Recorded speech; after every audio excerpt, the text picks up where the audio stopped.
educación superior de América del Norte, CONAED, una red de más de 160 instituciones de educación superior, principalmente de Canadá, Estados Unidos y México, con sede en la Universidad de Arizona, donde también trabajó como vicepresidente asistente. En la Universidad de Arizona fue investigador afiliado en el Centro para el Estudio de Educación Superior y Facultad de Afiliados en el Centro de Estudios Latinoamericanos. Con esta breve introducción, pues, pasamos al doctor Francisco Marmolejo. Adelante, doctor Marmolejo. Muy buenos días, tengan todos ustedes. No sé si me alcanzan a escuchar correctamente. ¿Y si se escuchan mis palabras? Sí. ¿Puede seguir, doctor? Sí, me escuchan entonces, ¿verdad? Sí, le escuchamos bien. Perfecto. Muy bien. Bueno, pues antes que nada, un agradecimiento por la gentil invitación para participar en este seminario por parte del Ministerio. La verdad es que, considerando que la ciudad de Nueva Delhi hoy tiene niveles de contaminación muy altos, francamente preferiría estar en República Dominicana en lugar de estar por acá al otro extremo del mundo. Pero bueno, afortunadamente, gracias a la tecnología, es posible el día de hoy podernos enlazar a pesar de las enormes distancias que existen físicamente. Hablamos mucho del esfuerzo que han estado haciendo, no nada más en República Dominicana, pero en todos los países de la región, por incrementar la capacidad, diríamos, del sistema de educación superior y naturalmente que un papel fundamental para el mejoramiento de la calidad tiene que ver justo precisamente con el esfuerzo que se hace desde las agencias de acreditación, cualquiera que sea su diversa conformación. Entonces, yo lo que quisiera esta mañana de ustedes, tarde mía, es conversar brevemente acerca de las tendencias generales de la educación superior en la región de América Latina y el Caribe y vinculando, por supuesto, al importante papel que representa justo los temas de calidad. Entonces, para empezar, yo quisiera sugerir a ustedes que la educación superior en América Latina y el Caribe se encuentra en una verdadera encrucijada.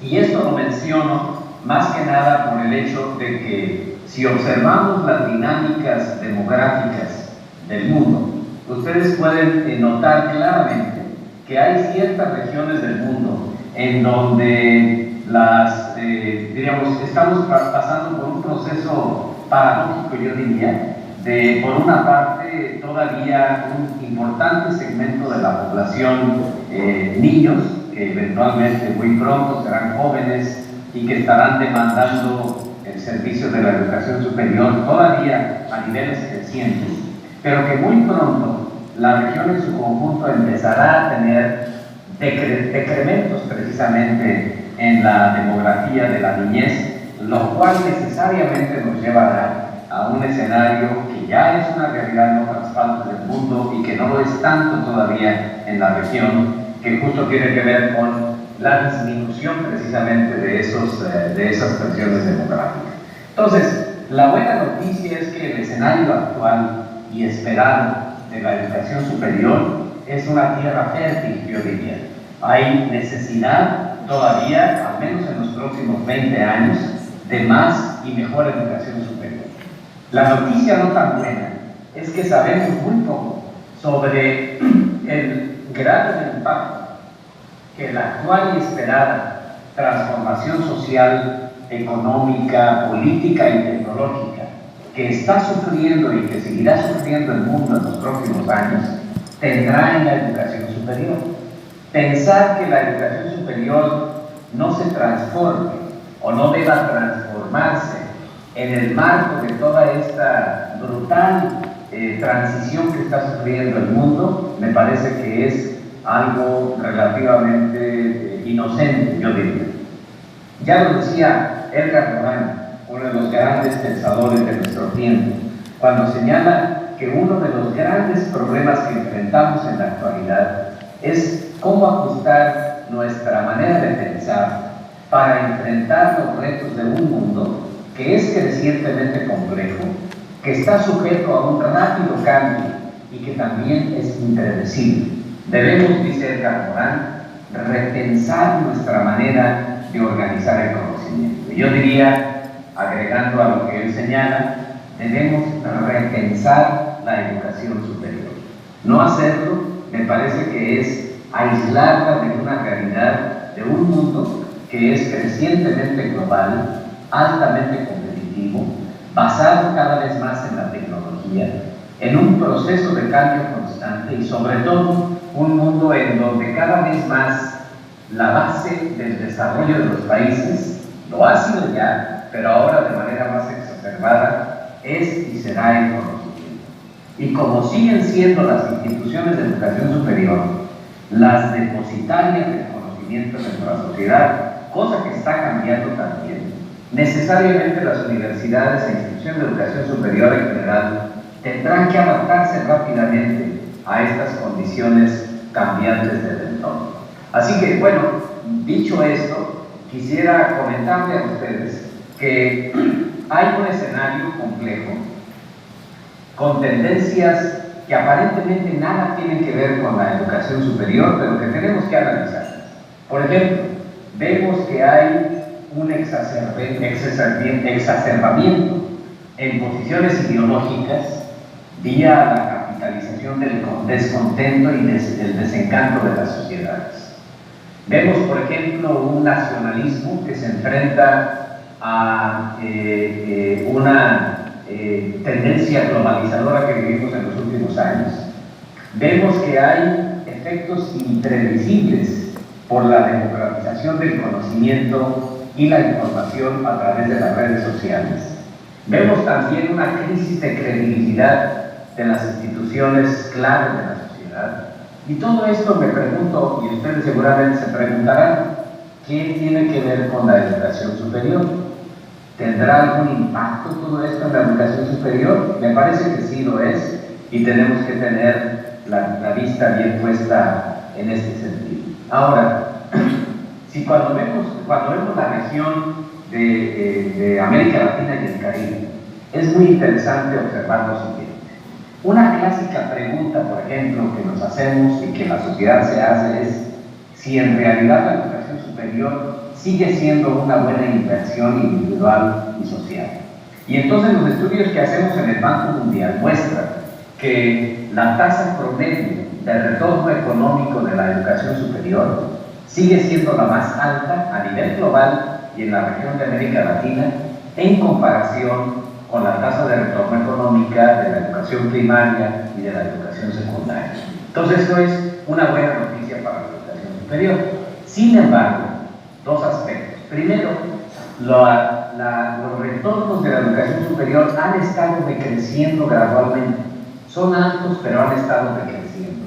Inclusive, sabemos en algunos países que para cierto tipo de profesiones, la tasa de retorno económica por una profesión universitaria no solamente no es positiva, sino que ahora ya es una tasa de crecimiento negativa, una tasa de retorno negativa.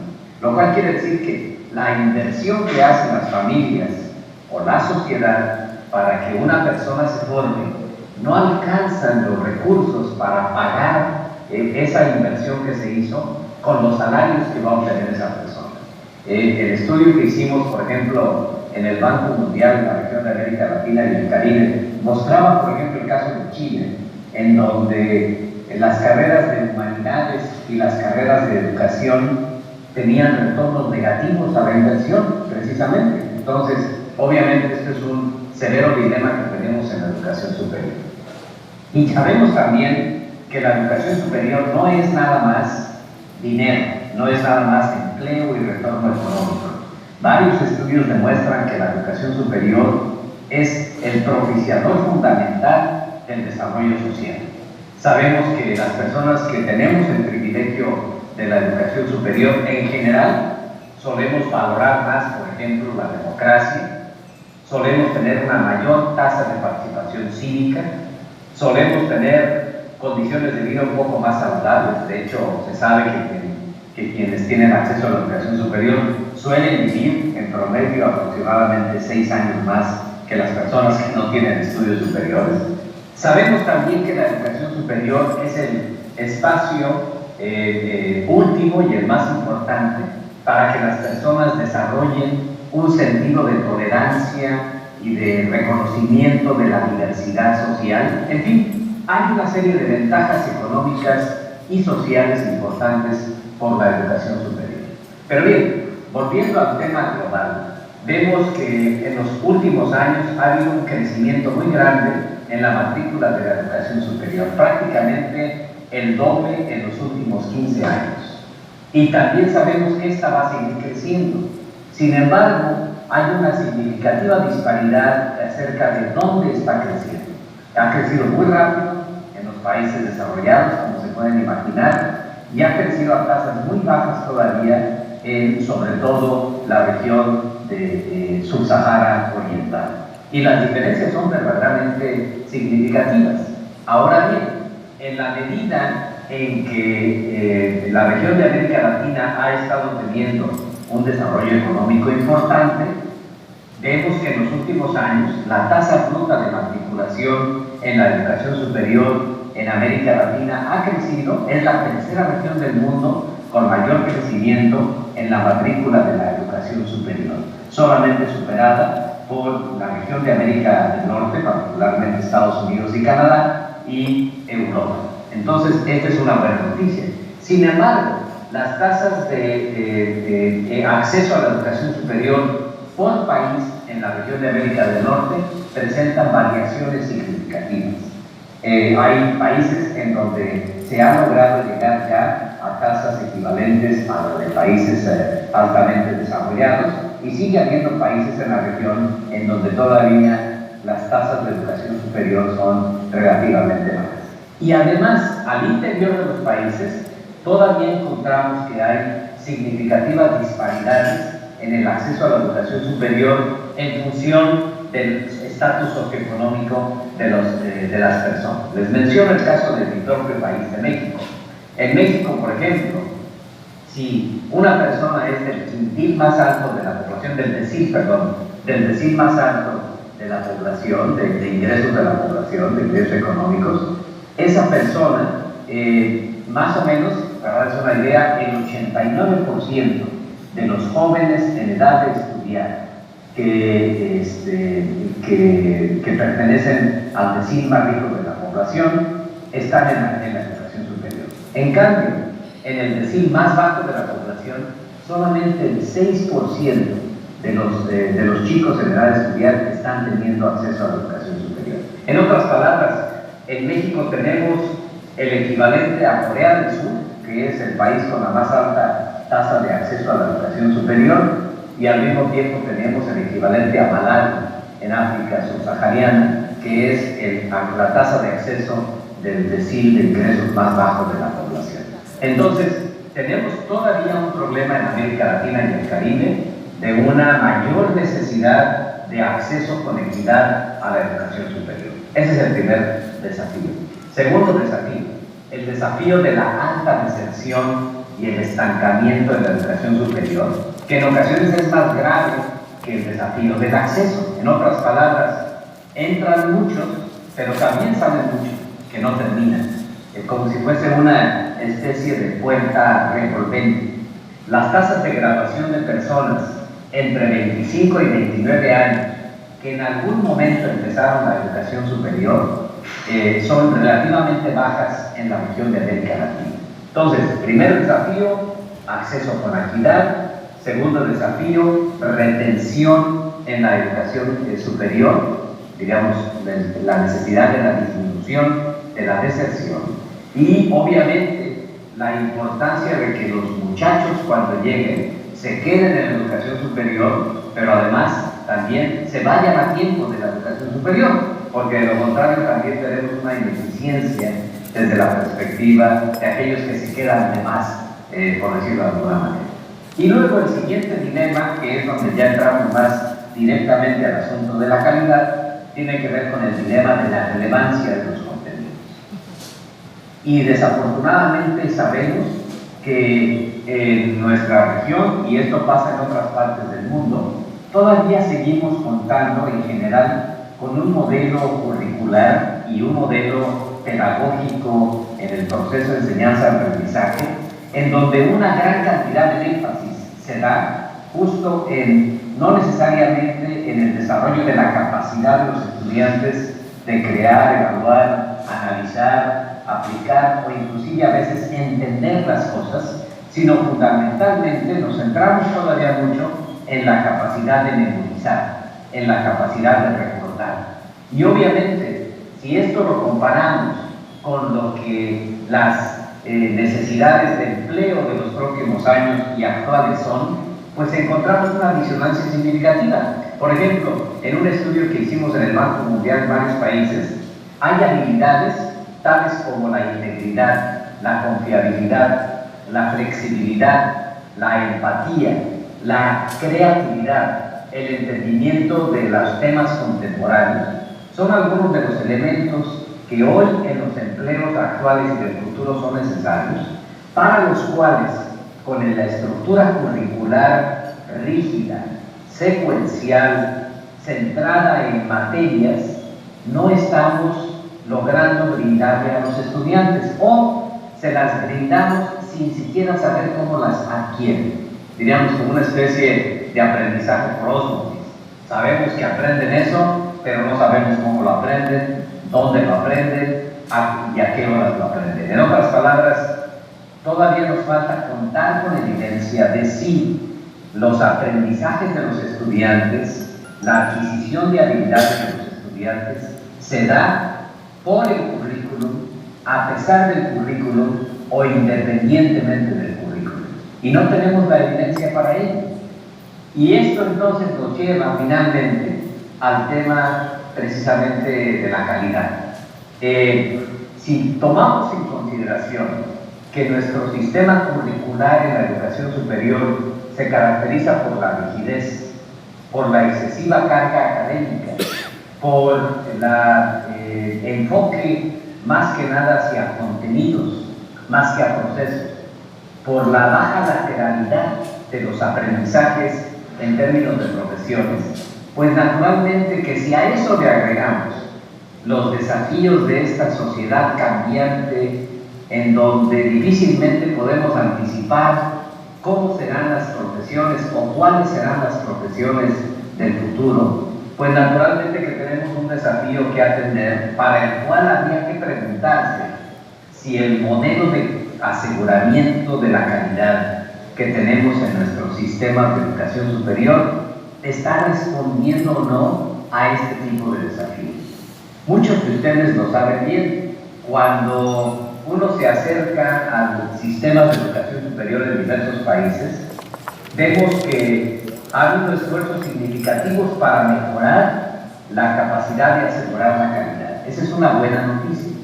Sin embargo, en muchos de los países observamos que el mismo sistema de aseguramiento de la calidad, lejos de ser un sistema que provoque o que propicie la innovación, que propicie la disrupción, suelen ser ahora sistemas que limitan la innovación, que limitan la disrupción.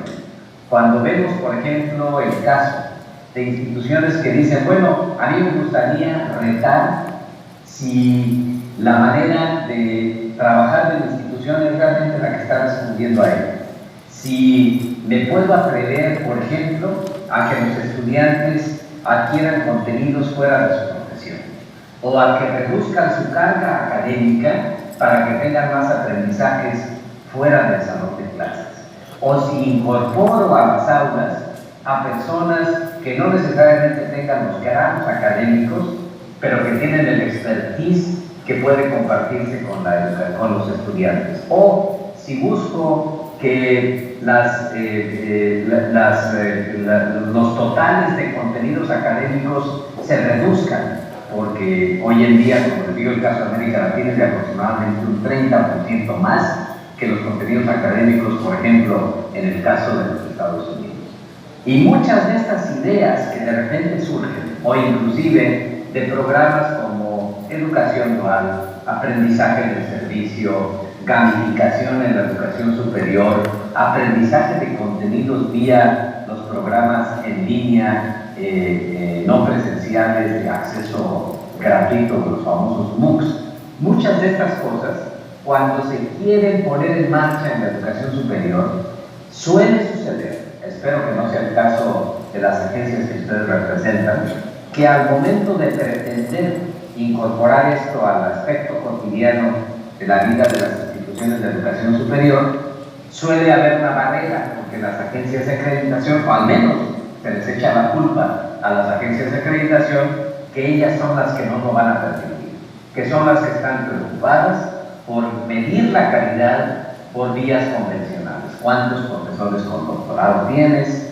¿Cuántas horas clase tienes frente al grupo? En fin, aspectos que hacen que estas instrucciones a las que yo me refiero de repente puedan ser interpretadas como que están rompiendo el status quo y consecuentemente están saliéndose de los esquemas que se han determinado por las agencias acreditadoras para medir precisamente la educación, la calidad de la educación superior. Otra circunstancia que se presenta ahí es que en ocasiones, por ejemplo, también hemos visto en varios países que se interpreta el aseguramiento de la calidad como un mecanismo de selectividad de la educación superior. En otras palabras, entre más selectiva sea tu institución, se queda con los mejores estudiantes y por lo tanto puede asegurar que esos estudiantes van a ser exitosos. Y como se mide la calidad por la vía de cuál es el porcentaje de los estudiantes que egresan y cuál es el porcentaje de los estudiantes que al egresar tienen un empleo, obviamente las instituciones pueden pensar que una manera de resolver este problema es siendo más selectivos al no aceptar estudiantes con los que haya un riesgo mayor de que vayan a fallar, que vayan a desertar. Entonces, esos estudiantes mejor no los acepto, me quedo con los mejores de los mejores y seguramente ellos van a terminar y seguramente ellos van a tener un empleo y seguramente ellos van a ser exitosos y consecuentemente yo como institución voy a ser mejor. Entonces, otro problema que tiene que ver con el sistema de aseguramiento de la calidad tiene que ver precisamente con esta idea errónea de que calidad es sinónimo de selectividad. Un tercer elemento tiene que ver con el asunto de los rankings. Y entonces en los últimos años hemos observado que en muchos sistemas de educación superior ha habido un proceso gradual de sustitución de los mecanismos convencionales de acreditación por los de acreditación o reconocimiento de calidad vía los rankings. Y esto a mí me parece que es una tendencia todavía más peligrosa, porque pensar que el ranking es un sinónimo de la calidad me parece que es una visión muy corta.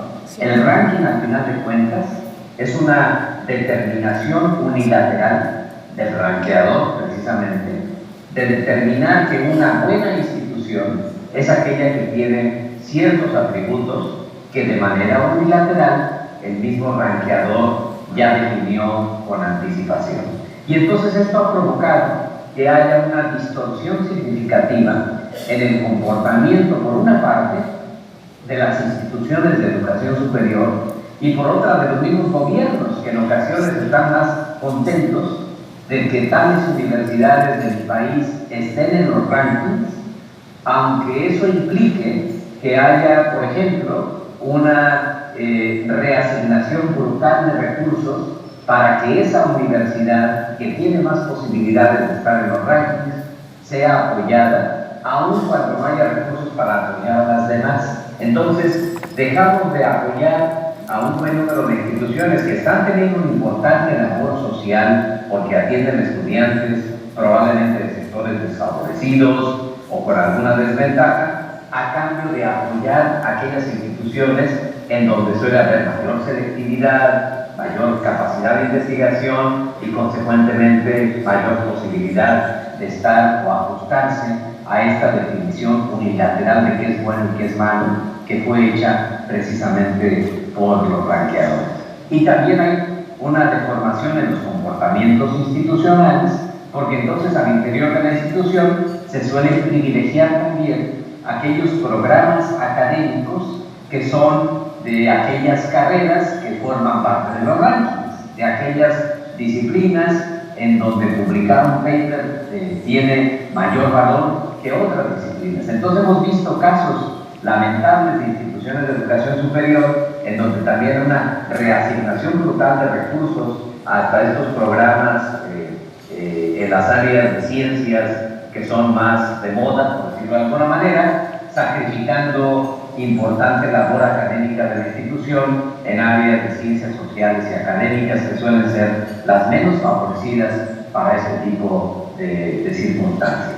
Entonces, son estos algunos de los elementos que a mí me parece que vale la pena que los tomen en consideración en tanto que reflexionan ustedes en este par de días acerca de hacia dónde está caminando el sistema de educación superior de la región y de qué manera el mecanismo de aseguramiento de la calidad puede y debería de ser al mismo tiempo un mecanismo que, como su nombre lo indica, asegure la calidad, pero que lo haga de forma tal que no se convierta en un inhibidor de la innovación, de la creatividad y del cambio.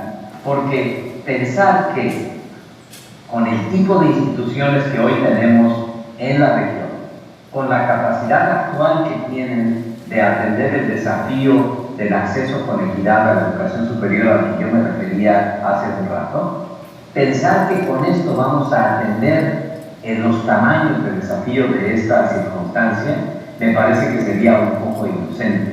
Y la región de América Latina y el Caribe en su conjunto es una región que por sus características demográficas todavía tiene la capacidad de dar un salto cuántico importante en brindar mejores condiciones económicas y sociales para sus habitantes, para lo cual la educación superior es cada vez más relevante, pero es una educación superior que tiene que ser mucho más a tono con necesidades de la sociedad y de la economía que van a ser necesarias para los próximos años. Así que yo quisiera proponer que ciertamente hay importante trabajo que tiene que hacerse en los gobiernos, hay importante trabajo que tiene que hacerse en las agencias de aseguramiento de la calidad y, por supuesto, que hay importante trabajo que tiene que hacer en las instituciones de educación superior. Me parece que es el momento de plantear la necesidad de un rol renovado para la educación superior, que nos permita pensar en una educación superior que realmente esté formando ciudadanos globales, competitivos y también ciudadanos altamente comprometidos con su comunidad en la que se encuentran. Y eso implica también un rol renovado para las instituciones de educación superior y también para las instituciones que forman parte del mecanismo regulatorio y de generación de confianza alrededor de la educación superior, como son las agencias de acreditación. Yo termino simplemente con una breve lista de lo que a lo que yo me refiero como los deberes en la educación superior. Diríamos, vemos hoy a nivel global que hay una serie de tareas que me parece que tenemos que atender en la educación superior. Me parece que tenemos que diversificar primero las opciones de los tipos de instituciones de educación superior. No pensar que la educación superior es solamente esa universidad tradicional, que es importante tenerla, pero que no es la solución para los problemas generales de nuestros sistemas. Debemos consecuentemente, como este primer deber, diversificar las opciones de la educación superior, propiciando una participación equilibrada. Un segundo deber, me parece que es el deber de asegurar la buena calidad de las instituciones y de sus ofertas académicas, que es justo a lo que ustedes directamente se dedican. Un tercer deber me parece que es el de hacer que la educación superior sea accesible con equidad. Un cuarto deber tiene que ver con enfocar recursos públicos hacia programas que tengan una alta tasa de rentabilidad social. Una quinta, sería usar enfoques innovadores para retener a los estudiantes, para asegurar que su aprendizaje sea relevante y para asegurar que tengan una graduación exitosa. Otro deber tiene que ver con la necesidad de mejorar la educación media superior, la educación secundaria y la educación media superior. No podemos pensar en la educación superior como un ente aislado. Me parece que hay un importante esfuerzo que se tiene que hacer en los niveles previos de la educación, para los cuales la educación superior no debe simplemente sentarse en brazos y esperar a que otros resuelvan esto. Me parece que la educación superior debe tener un papel más protagónico y activo para atender estos desafíos de los niveles previos de la educación superior. Casi termino, me quedan 4 desafíos. El sexto es aumentar la autonomía de las instituciones, equiparada con mayor transparencia y eficiencia. Y nuevamente, aquí me parece que los sistemas de aseguramiento de la calidad pueden jugar un papel muy importante para facilitar esto. Siguiente, dotar a los estudiantes con adecuada información para que puedan tomar mejores decisiones. Creo que la educación superior es un sistema rico en información, pero con poca capacidad para utilizarlo y en ocasiones con poca disponibilidad para utilizarlo. El noveno desafío tiene que ver con propiciar la competencia entre las instituciones de educación superior, tanto a nivel nacional como a nivel global. La competencia me parece que es saludable, que es sana. Y finalmente, un último desafío es el desafío de propiciar la apertura y una cultura de trabajo con base en evidencias en la educación superior. Asegurarse que, por ejemplo, los contenidos que están teniendo los estudiantes realmente contribuyen a esa educación relevante a la que yo me refiero. Estos serían, a mi juicio, estos 10 deberes que me parece que habría que atender pronto y que habría que atenderlos de una manera, además, urgente. Simplemente termino compartiendo con ustedes una frase de un poeta latinoamericano que señalaba que el ayer es un sueño. Rubén Darío decía: el ayer es un sueño, el futuro una visión incierta. Entonces, decía Rubén Darío, ¿qué es lo real? Lo real no lo sé, dice, pero sí puedo con el presente. Es lo único vivencial, lo único que puedo vivir, así con mayúscula, el ahora, el ya, esos momentos, eso es lo que se debe vivir.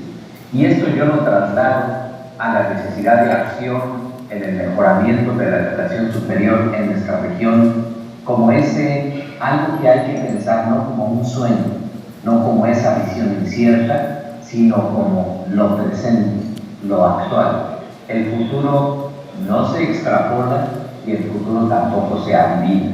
El futuro se construye y es precisamente nuestro desafío, nuestra responsabilidad generacional, hacer acciones que permitan que capitalicemos esta ventaja que hoy sigue teniendo la región de América Latina y el Caribe, de formar a la siguiente generación de ciudadanos con una perspectiva que sea diferente, que sea más relevante. Y para ello, yo alabo mucho que ustedes estén preocupados por hacer los ajustes que permitan que el sistema de aseguramiento de la calidad sea ese aliado, ese propositor, ese facilitador y ese propiciador de una educación superior no anquilosada, sino una educación superior que responda a los desafíos del futuro. Decía Protavel, lo que nos desconcierta en nuestros tiempos es que el futuro ya no es lo que solía ser. Les agradezco muchísimo su paciencia, lamento no poder estar con ustedes ahora, pero espero que haya una oportunidad futura para poderles saludar personalmente. Muchas gracias por su tiempo. Muchas gracias. Más que merecido el aplauso. Muchas gracias.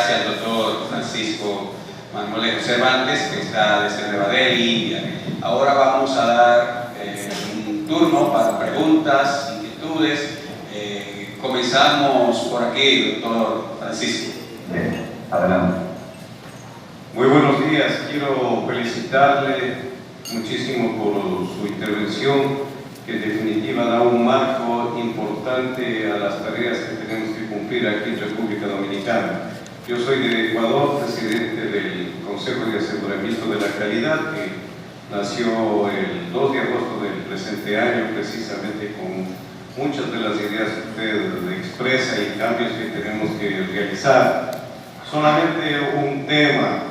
A mí me parece que la propiciación de la competencia es evidentemente importante, pero creo que más importante es la construcción de redes o en otros términos una cooperación real entre las instituciones de educación superior, porque nosotros teníamos la categorización, como usted debe conocer, y esta categorización llevó a un proceso egoísta entre las instituciones por llegar a la máxima categoría, que era la A, e inclusive obligó al Estado ecuatoriano, al gobierno, a entregar más recursos a quienes estaban en la A.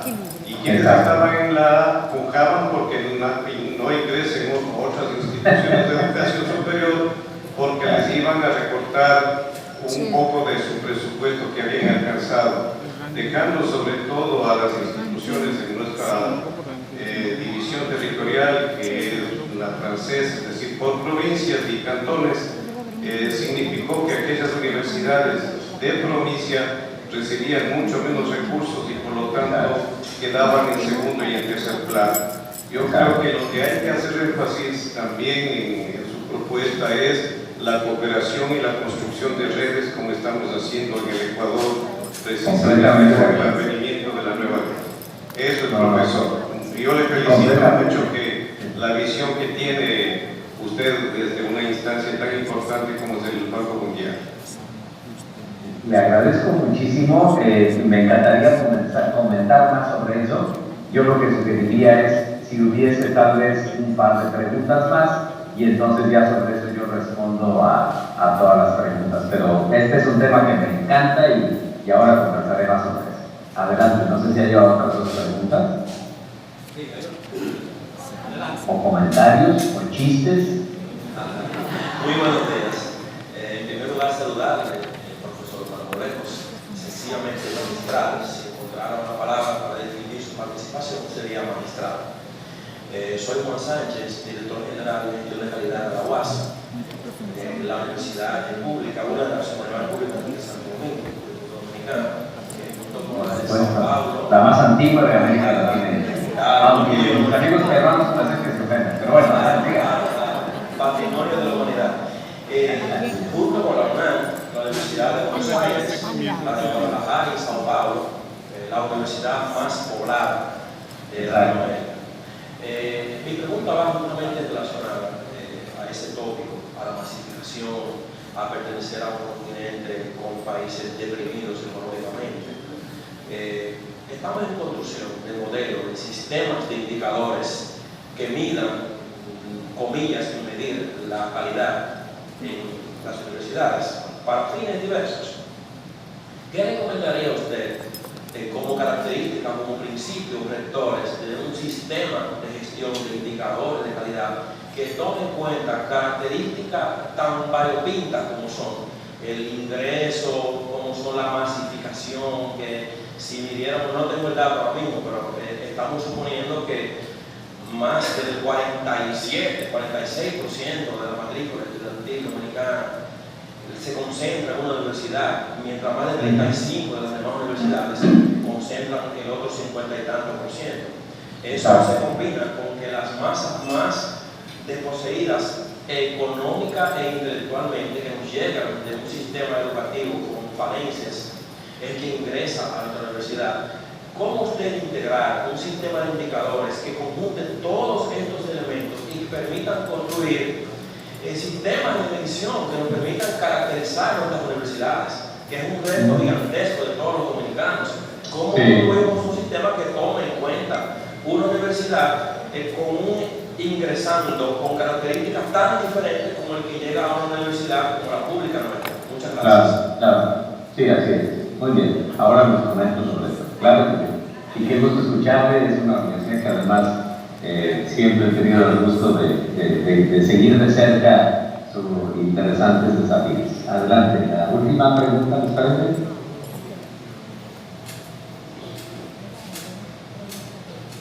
Si no hay preguntas. Muchas gracias, doctor Monumero, por tan instructiva presentación. Yo soy el doctor Hugo Villela y yo soy el director ejecutivo de una organización internacional que acredita ingeniería, programas de ingeniería en el Caribe. A mí me llamó poderosamente la atención, sobre todo su referencia al reto, digamos, de salir de la vía tradicional para medir la calidad, ¿verdad? Que en general creo que todos estamos de acuerdo en que si entendemos el proceso de la llamada cadena de resultados como una cadena de insumos, productos, efectos e impactos, tradicionalmente la evaluación de la calidad se ha quedado, digamos, en el tramo de los insumos, productos, ¿verdad? Es decir, usted mencionaba número, cantidad de doctores, cantidad de laboratorios, etc. Lo que en inglés llaman el bean counting, y salir de ese paradigma y entrar más bien en la medición de los efectos y los impactos. Sobre todo, digamos, los efectos que son evaluables de inmediato, porque los impactos, pues sabemos, digamos, que típicamente ocurren fuera del ámbito universitario. El reto para las organizaciones como la nuestra, como las acreditadoras, es cómo medir algo que ocurre por definición fuera del campus, en la realidad, en la industria, en la economía, cómo medir ese impacto en el momento en que podemos hacerlo, que es solamente cuando todavía el proceso educativo no ha terminado. Entonces hay una especie de contradicción lógica. Tenemos que medir resultados cuando todavía esos resultados no son medibles estrictamente. Entonces el reto es cómo conectar entonces la medición en esa frontera, digamos, en la frontera entre el tramo insumos productos y el tramo efecto impacto, es decir, en el momento de la graduación. A mí me interesaría saber si usted puede aportar algún conocimiento, algún estudio que usted haya hecho en esa materia, cómo resolver ese gran reto. Muchas gracias. Muy bien. Pues, si les parece, quisiera, de manera muy breve, por supuesto. Profesor, tenemos otra pregunta, por favor. Otra más. Adelante. La dama. Gracias, buen día. Felicitarle por su excelente exposición. No pude estar en el inicio, pero lo último me encanta. No me pude caer. Entonces tengo una pregunta. Partiendo de que la calidad es una construcción, hermanita. Y pienso que todas las instituciones de educación superior tienen en su intencionalidad ofrecer un servicio de calidad de manera integral. Pero muchas veces se suelen confundir los criterios de calidad a nivel, digamos, de la población en sentido general. En ocasiones, porque una institución es costosa, bueno, tiene que ser de calidad, ahí da mucho trabajo entrar. Y en algunos casos no es así. Usted habló de algunos criterios, de algunos mecanismos de calidad interesantes, creo que muy puntuales, y que permiten abordarlo desde ese criterio de integralidad. Sin embargo, a veces para muchas instituciones les cuesta manejarlo como sistema, porque también hay que hacer inversiones, también tiene un costo. ¿Cuáles serían, de manera puntual, 3 mecanismos de calidad que permitan abordar eso de manera sistémica y que tú de manera puntual puedas ir fortaleciendo hasta tener un verdadero sistema de aseguramiento de calidad a nivel de las instituciones? Pero 3 puntos de partida que te permitan ir creando tendencia. Muy bien. Bueno, todas las preguntas que han hecho ustedes y los comentarios que han hecho me parecen de lo más relevante e interesante, y estoy seguro que además, primero, serán temas que ustedes estarán abordando en estos días, y segundo, son temas para los que ustedes son precisamente expertos. Entonces, Entonces, más que pretender enmendarles la plana, como dicen coloquialmente en mi pueblo, seguramente, espero que mis comentarios simplemente contribuyan un poquito a la reflexión en este sentido. Primero, con respecto a la primera intervención, efectivamente el caso de Ecuador es un caso muy emblemático, pero lo hemos visto en otros países, inclusive cuando yo hablaba del problema de los rankings, precisamente como los determinadores de la asignación de recursos y de preferencias en gobiernos, etcétera, de alguna manera es una referencia justo a esta tendencia que se presenta cuando hay países en donde se adopta un criterio similar al que nos describieron para el caso de Ecuador. Y en este sentido sí creo, me parece que es fundamental, la necesidad de lo que nosotros llamamos como la articulación virtuosa del sistema de educación superior. ¿Y esto qué quiere decir? Bueno, básicamente cómo generar, en varios países han logrado precisamente caminar en esa dirección para establecer sistemas de integración de lo que, por eso nosotros en el banco le llamamos inclusive educación terciaria, no le llamamos educación superior, porque la educación terciaria justo es una visión más comprensiva, más integral de los diversos tipos de instituciones de educación que hay al interior del sistema terciario, que no necesariamente son universidades, pero que también tienen un papel en ocasiones mucho más importante en la atención de las necesidades de la población por lograr mayores aprendizajes. Les menciono países, por ejemplo, trabajo mucho en países en la región, por ejemplo en Pakistán, en donde en Sri Lanka, Bangladesh, en donde casi el 70% de los estudiantes están inscritos en instituciones no universitarias, en el equivalente a colegios técnicos, y entonces la matrícula de las instituciones de educación de las universidades tradicionales es menor. Entonces, sí es necesario, y coincido completamente en la necesidad, por una parte, de establecer redes de colaboración, de articulación más sólidas y más virtuosas entre todos los tipos de instituciones que forman la educación terciaria. Y el otro elemento tiene que ver justo con la creación de un sistema justo de fórmula de financiamiento de la educación superior. Recientemente hicimos un estudio para el gobierno chileno justo sobre cómo crear una fórmula de financiamiento que reconozca las diferencias vocacionales o misionales entre los diversos tipos de instituciones de educación, de la educación terciaria, de la educación superior, y que consecuentemente compense, lejos de castigar, precisamente estas diferencias. Y esto lo hicimos en el marco de la reflexión que estaba teniendo Chile acerca de la gratuidad de la educación superior. Entonces, básicamente hay varias, con todo gusto puedo compartir con ustedes si les interesa, varios estudios sobre fórmulas de financiamiento de la educación superior que toman en consideración estos elementos distintivos de los diversos tipos de instituciones de educación superior y que como instrumento de política de Estado, de política de gobierno, ayudan precisamente a compensar estas diferencias. Por ejemplo, es un mecanismo que permite compensar el hecho de que una institución es rural, que consecuentemente tiene menos capacidad de atraer a los profesores luminarios que una institución que se encuentra en la ciudad.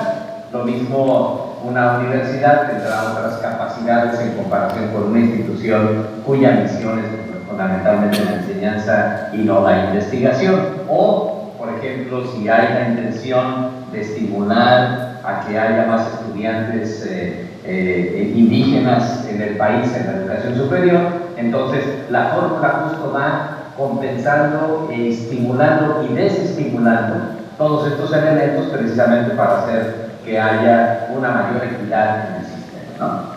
Ahora, con respecto al segundo elemento del caso de la Universidad Autónoma de Santo Domingo y de las mega universidades, yo creo que aquí lo que es interesante es justo cómo efectivamente establecer mecanismos que permitan reconocer nuevamente estos desafíos tan grandes que tienen instituciones como la UAS. Hay un estudio que estamos haciendo ahorita con la Universidad de Stanford, muy interesante, entre varios países. Y este estudio básicamente lo que nos ha ayudado a entender es algo de lo que hablamos mucho en las instituciones de educación superior porque sabemos muy poco. Y es lo siguiente: ¿qué es más valioso en un sistema de educación superior? El aporte que hacen las instituciones que toman a los mejores de los mejores y que consecuentemente gradúan a los mejores de los mejores, o el caso de instituciones que toman a estudiantes que no son los mejores de los mejores, pero que el valor agregado académico que obtienen es lo suficiente inclusive para llegar de cerca a estos mejores de los mejores. Entonces, diríamos, los value added, como dicen en inglés, de las competencias académicas y profesionales de una persona que se encontraba muy atrás por las deficiencias previas acumuladas en el sistema de educación superior, a aquellos que ya eran los mejores de los mejores. Obviamente que hay una valoración social y una valoración académica, por supuesto, mucho más grande para ese tipo de instituciones que para aquellas que son altamente selectivas. Y obviamente coincido en que los sistemas de aseguramiento de la calidad y el tipo de indicadores tienen que reconocer precisamente justo todas estas diferencias misionales relacionadas con lo que hacía la pregunta de Ecuador y con lo que decía para el caso de República Dominicana. Pensar en un sistema monolítico de aseguramiento de la calidad, en donde hay una sola definición unilateral de qué es una buena institución de educación superior, tiene riesgos importantes, porque hay que reconocer precisamente estas diferencias contextuales e institucionales. Y esto me lleva precisamente a la reflexión que hacía el doctor Hugo Pinella, en el sentido de que si seguimos pensando en medir la educación o la calidad con base en los insumos, naturalmente que seguiremos cayendo en este vicio de hacer estas definiciones monolíticas, porque entonces seguiremos diciendo, por ejemplo, que debe haber tanto porcentaje de profesores con doctorado, o tantos libros en la biblioteca, o tantos alumnos por computadora. Estos elementos ciertamente son útiles como referencia, pero no necesariamente son los que están determinando cuáles son precisamente la contribución que está haciendo la institución. Y esto lo conecto finalmente con la última intervención de la profesora que hablaba precisamente de estas definiciones de calidad. Les quisiera mencionar muy brevemente el caso de Malasia, que es un caso muy interesante. Malasia ha estado experimentando precisamente con estas nuevas formas de medir la calidad de las instituciones y en este caso de los estudiantes. Y entonces en Malasia, en lugar de que los estudiantes al egresar de la institución reciban solamente lo que suelen recibir nuestros egresados, que son un documento que contiene sus materias que estudió, más las calificaciones que obtuvo y un dato final que se llama promedio. En lugar de recibir ese documento, los estudiantes reciben una especie de telaraña, una web. Y en esta web lo que han hecho los malasios es que han desarrollado pruebas estandarizadas para medir otros elementos importantes en la formación de los egresados. Uno que tiene que ver con los conocimientos, y ahí es donde va el promedio, lo que ya hacemos. Pero ellos han agregado, por ejemplo, mediciones de la capacidad de liderazgo de la persona, emprendimiento, valores, capacidad de entender el mundo, uso de herramientas computacionales, interculturalidad. Y entonces cada uno de los elementos de esta araña o de esta telaraña son elementos que son medidos y que consecuentemente son debidamente aportados al estudiante al momento de ingresar. Y los empleadores han participado en esta definición. Y hoy en día los empleadores están utilizando esta web, esta telaraña, para medir precisamente cuáles son los atributos que ese estudiante o este egresado tiene y que finalmente le van a permitir saber mucho mejor si la institución y la educación superior realmente están contribuyendo. Yo simplemente terminaría invitándonos a reconocer que debemos transitar. Yo con todo gusto compartiré con el doctor Saturnino y con los colegas del ministerio para que les hagan llegar a ustedes. Tenemos que compartiré una tipología que yo he estado desarrollando en estos años, donde tenemos una serie de atributos que hemos estado observando de cómo transitar de un sistema de control de la calidad a un sistema de aseguramiento de la calidad, y yo diría más, a un sistema de mejoramiento de la calidad. Y esto yo creo que puede ayudar más o menos a servir de guía y a contribuir a estas reflexiones tan importantes que ustedes están teniendo. Así que pues nuevamente, muchísimas gracias por su tiempo. Los dejo en 2 días que estoy seguro serán muy productivos. Me pongo a sus órdenes. Mi correo electrónico es F de Francisco Marmolejo, mi apellido completo no es plural, es singular, F Marmolejo, @World Bank, la palabra en inglés, .org. F Marmolejo, @worldbank.org. Y con todo gusto les puedo hacer llegar a quienes me envíen un correo la información que les he mencionado, además de información sobre el caso de Malasia y una presentación en PowerPoint que me hubiese gustado compartir con ustedes, pero que en esta ocasión no fue posible por el problema de la distancia. Así que muchas gracias y que tengan mucho éxito en su seminario. Gracias, profesor. Un aplauso nuevamente, profesor Francisco Marmolejo. Paso la palabra al viceministro Saturnino de los Ángeles. Sí, agradecer nuevamente su disposición a hacerse disponible para este seminario. Se lo hizo desde muy al principio cuando le planteamos la idea. Evidentemente nosotros teníamos siempre la esperanza de que estuviera aquí en Punta Cana, pero no se pudo.